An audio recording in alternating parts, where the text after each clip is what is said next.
Hello there. Here is the recounting of my recent night with something sinister. I'm not sure what's happening in this town, but I'm sure that we won't be here long.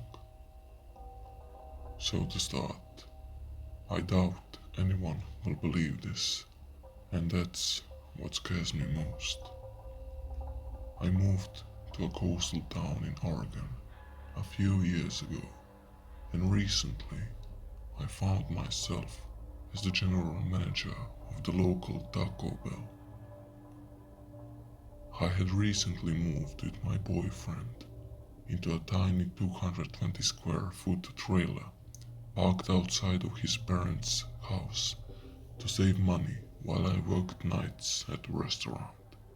The trailer is located right on the highway, and across the street there is this big yellow building.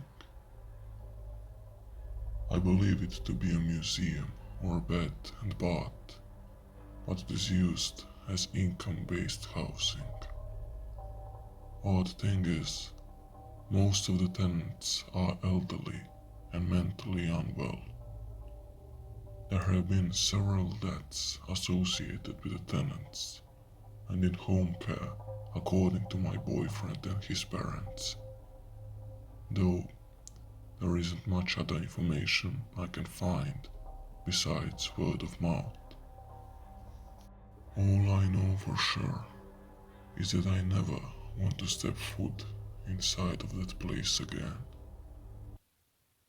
The first time I entered, all I could feel was dread and a feeling of suffocating heat without the heat. Does that make any sense?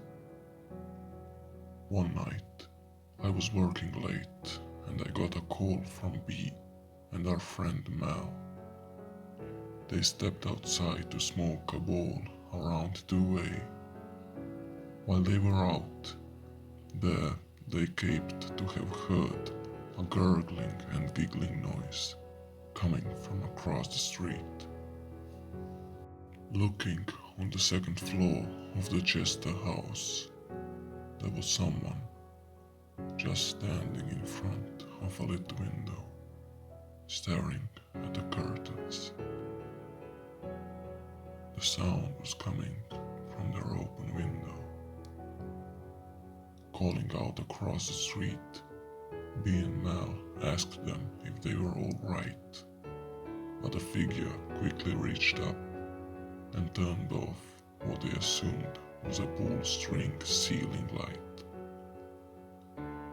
The boys were extremely freaked out, but I disregarded their panic and just chalked it up to an over-exaggeration due to lack of sleep, the time of night, or a possible tenant with a form of dementia or schizophrenia.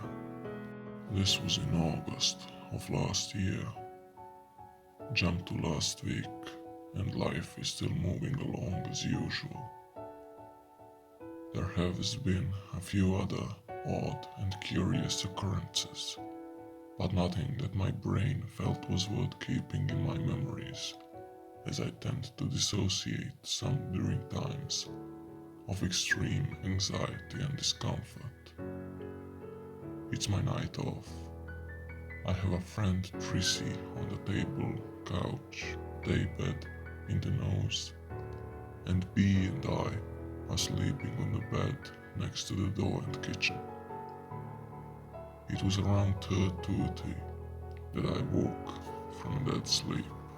I know this because of the 3 calls I placed between 2:33 and 2:45. One to B's father, one to the neighbor, I, the other side of us, and finally to the police station. I wake from my sleep and I'm instantly unsettled.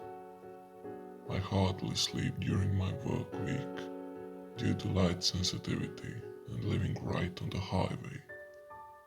Sleeping during the day just doesn't always happen for me. This means that normally I do not wake up at all during the nights I'm home. So why was I so suddenly alert enough for noon. After a moment of holding my breath, I heard it. A squeak of a door closing and woman sobbing. It was coming from the south, across the highway, right near where the Chester is. Feeling uncomfortable, I get up to make my way to the door to lock it. The feminine sounding sobs became louder and louder, and to be honest, I froze. Then I heard the footsteps, and they were picking up pace.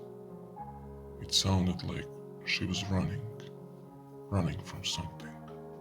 One step to the door, both B and Mel are wide awake and staring at me like, what the fuck is that? And do something.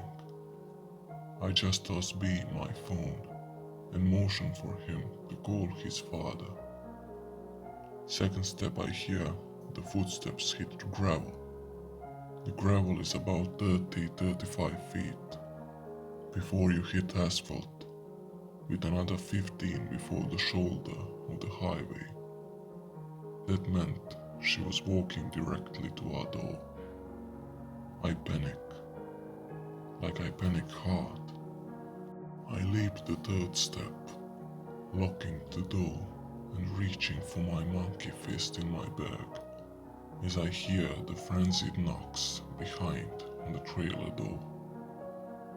Through the sobs, I could hear her caping for help, begging for us to call the police if we wouldn't open the door for her. Then, just as suddenly as it started, it stopped. There was no sound but my own breathing in my ears. I'm waiting for anything. I decide on an impulse that I'm going to open the door outward and try to get an idea of what was going on. As I reached for the door, I hear 3 quick, quiet steps on the gravel, walking away from the trailer door, and then silence. But that's the problem. 3 steps. I'm 6'2", and my stride matches that. But I cannot cover that gravel hallway in less than 5 steps. With the trailer on one side and the house, the other, there is 5 foot of room to walk between the two. So, what would be tall enough to cover that distance in 3 steps? If it wasn't able to travel the whole distance, where did it go? Why did it drop the crying act?